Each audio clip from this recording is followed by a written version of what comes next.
Apakah Indonesia merupakan khilafah dan presidennya, presiden kita Jokowi merupakan Amirul Mukminin? Ya. Ini belakangan banyak diributkan. Yang meributkannya salah satu dari dua orang. Yang pertama dari orang-orang yang berpemikiran menyimpang, dari kalangan Hizbut Tahrir atau Ikhwanul Muslimin, dan semisalnya itu yang paling ribut itu. Dan yang kedua, dari kalangan sebagian penuntut ilmu. Tapi keliru di dalam memahami. Keliru di dalam memahami. Orang itu kalau berbicara, itu dilihat sudut berbicaranya di mana. Jadi kalau di konteks keabsahan sebagai pemimpin, haknya sama sebagai khalifah, sebagai Amirul Mukminin, iya presiden disebut khalifah, disebut Amirul Mukminin. Dari sudut keabsahan syah sebagai pemimpin. Karena itu tidak ada silang pendapat di kalangan ahli sunnah tentang kewajiban taat kepada pemerintah muslim. Jelas ya? Kewajiban taat terhadap perintah pemerintah muslim dalam hal yang ma'ruf. Dan dari kejahilan sebagian orang dia kaitkan lagi. Ini kan tidak berhukum dengan hukum Allah. Ya. Ini pertama kalimat ini lancang juga ya sebagian orang. Di Indonesia ini ada hukum-hukum Allah yang berlaku. Hukum warisan itu apa yang dipakai di KUA? Hah? Itu hukum warisan yang dibahas di buku-buku fikih. Hukum pernikahan itu apa yang dipakai di KUA? Itu hukum Islam. Jadi kalau dia mutlakkan bukan hukum Allah, itu kelancangan namanya. Makanya saya terangkan bahwa hukum di dalam negara ini, kita berbicara Indonesia, itu ada 3. Ada jenis dari hukum, itu harus dipastikan. Atau ada jenis dari hukum dikatakan dia mengganti hukum Allah atau menyelisih hukum Allah, kalau itu jelas-jelas dia ganti hukum yang tetap. Hukum yang tetap. Misalnya, di dalam Islam dibolehkan poligami. Terus dibuat hukum melarang poligami. Itu namanya mengganti hukum Allah. Itu jelas. Atau misalnya di dalam Islam diharamkan LGBT. Kemudian dibolehkan hal tersebut. Itu namanya mengganti hukum Allah. Itu jelas keharamannya. Baik. Yang kedua, ada jenis hukum namanya wewenang pemerintah. Di pembahasan takzir. Ada hudud, ada takzir. Hudud itu hukum-hukum had. Pencuri, kalau dia mencuri, dipotong tangannya. Orang yang membunuh, kalau dia membunuh, dia dikisas. Bezina, kalau dia bezina, dia belum menikah, dicambuk 100 kali, diasingkan 1 tahun. Kalau dia sudah menikah, dirajam. Itu hukum Islam. Kalau dia ganti, itu namanya mengganti hukum Allah. Itu hudud namanya, tidak boleh diganti. Tapi kalau takzir, itu wewenang pemerintah. Wewenang pemerintah, memberi hukum takzir. Jelas ya? Orang yang korupsi misalnya, dijatuhkan hukum mati, boleh pemerintah beri jitihad untuk itu. Sebab itu kerusakan yang besar. Bahkan sebagiannya memasukkannya ke dalam hukum had. Kehaddul muharabah. Demikian pula pengedar narkoba, sabu-sabu, bisa dijatuhkan hukum mati. Jelas ya? Kalau mereka beri jitihad untuk hal tersebut.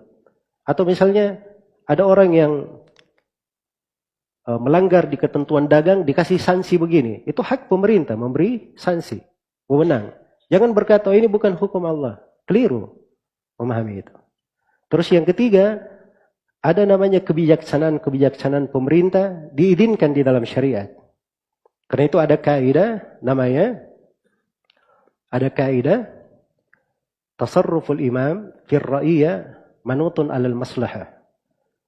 Tindakan seorang pemimpin pada rakyatnya itu dibangun di atas kemaslahatan. Jadi boleh saja pemerintah itu melihat maslahat, membuat hubungan bilateral dengan sebagian negeri kafir.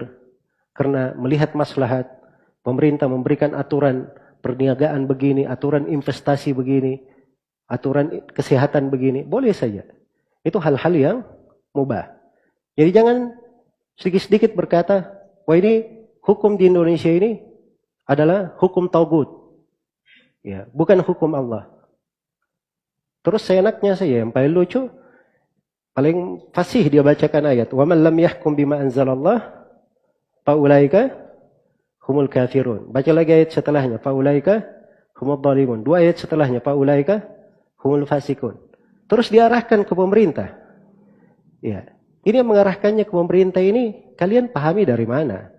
Ayat itu tidak dikatakan pemerintah mana saja yang tidak berhukum dengan hukum Allah, dia kafir. Dia zalim, dia fasik. Tidak ada ayat berucap seperti itu. Di ayat dikatakan siapa yang tidak berhukum. Siapa itu? Semua orang. Pemerintah maupun selain pemerintah. Termasuk dia yang berucap ini. Kamu mengatakan negara ini bukan negeri Islam, berarti negeri kafir. Hukum di dalam Islam, kalau kamu berada di negeri kafir, kamu harus berhijrah ke negeri Islam. Berarti kamu tidak berhijrah masih di Indonesia, kamu ini tidak menerapkan hukum Allah. Berarti kamu kafir, zalim, fasik. Ya. Dia tidak pernah pikir dirinya, pandai saja terhadap orang lain. Dia tidak mengerti konsekuensi di belakang kalimat-kalimat. Jelas ya? Ini kekeliruan di dalam memahami. Adapun penggunaan kata khalifah, kalau ditlakkan secara khusus di semua sudutnya, ya memang khilafah itu ada keterkaitan dengan masalah dia berhukum dengan syariat, ada keterkaitan dengan masalah dia adalah seorang pemimpin dari Quraisy, ya dan sebagainya. Tapi kalau pemimpinnya misalnya bukan Quraisy, apakah dia tidak ditaati? Tidak syah sebagai Amirul Mukminin, tidak syah kedudukannya sebagai khalifah? Tidak. Nah, itulah yang dibahasakan. Saya itu bawakan ucapan Imam Ahmad, ucapan Imam Syafi'i, dan para imam yang lain, kesepakatan ulama di dalam hal tersebut tentang syahnya pemimpin walaupun berkuasa dengan cara yang keliru. Begitu dia syah sebagai pemimpin, kedudukannya dalam hal ketaatan, keabsahan kepemimpinannya sama seperti khalifah, Amirul Mukminin dan sebagainya. Jadi kalau saya katakan itu sebagai khalifah, Amirul Mukminin dari sudut keabsahan sebagai pemimpin, ya itu pembahasannya. Makanya orang kalau berbicara, dengar baik-baik. Ya, pembicaraan sebelumnya dan pembicaraan setelahnya. Jelas ya? Kemudian jangan dikaitkan lagi terkait dengan masalah hukum terhadap negara. Negeri Islam, negeri kafir. Hukumnya, dibawakan lagi fatwa-fatwa ulama. Ini juga kekeliruan sebagian orang. Kalau dia hizbi itu apa saja jadi argumen bagi dia. Yang penting bisa membela syahwat dan hawa nafsunya. Tapi yang masalah itu kalau penuntut ilmu. Penuntut ilmu itu harusnya paham cara berdalil. Apalagi kalau dia baca dari buku-buku fatwa-fatwa ulama. Syekh bin Baz kasih fatwa, Syekh Shalih Al-Fauzan kasih fatwa. Dia harus tahu bahwa para masyayikh ini tidak ada yang kasih fatwa tentang Indonesia. Dia kasih fatwa kondisi umum atau di kondisi tertentu. Jangan dia masukkan di kondisi yang tidak dibicarakan oleh para masyayikh itu. Itu namanya berdusta terhadap nama para ulama. Sebab seorang alim itu dia kadang kasih fatwa sesuatu terkait dengan kondisi sesuatu itu pada hal yang dia bicarakan. Dilihat konteks pembicaraannya di mana. Makanya itu dari fikih di dalam belajar, seorang itu harus membedakan posisi guru itu ketika dia sedang berfatwa, dia sedang mengajar, ya. Kemudian dia sedang memberi takrir. Itu ada perbedaan-perbedaannya. Ya, karena memang ada ilmunya. Di maqasidus syariah ada namanya ilmu maqasid al-mutakallimin. Orang yang berbicara itu harus tahu apa maksud dia berbicara. Pembicaranya apa yang diarahkan. Syariat itu maksudnya kemana. Seorang ketika berbicara di konteks sesuatu, itu arahnya kemana. Hal-hal yang seperti ini, ya ini yang keliru dipahami.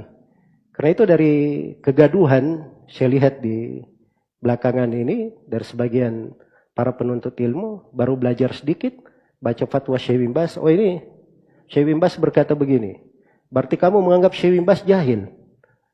Memberi konsekuensi konsepsi apa? Berat. Padahal tidak ada yang keliru. Orang yang berbicara tidak salah, Syekh bin Baz juga tidak salah fatwanya. Yang keliru ini, si jahil ini. Di dalam apa? Memahami ucapan-ucapan para ulama. Semoga Allah subhanahu wa ta'ala memberi taufik kepada semuanya. Dan semoga Allah subhanahu wa ta'ala selalu membimbing kita semua dengan ilmu yang bermanfaat. Ya, di posisi-posisi fitnah itu sebenarnya mudah. Ya. Ada namanya al-muhkamat. Ada namanya al-mutasyabihat. Seorang ahli sunnah itu, kenapa dia belajar akidah? Supaya dia tahu yang muhkam itu apa. Yang disepakati oleh ulama itu apa. Jadi itu pegang dulu. Kesepakatan ulama di pembahasan akidah yang tidak ada silang pendapat. Pemimpin yang sudah syah memimpin dan dia adalah seorang muslim, itu syah kepemimpinannya. Jelas ya? Kalau datang syubhat dari arah ini, negara bukan negara Islam, hukumnya bukan ini, itu anggap semuanya syubhat-syubhat. Asalnya yang muhkam kita pegang.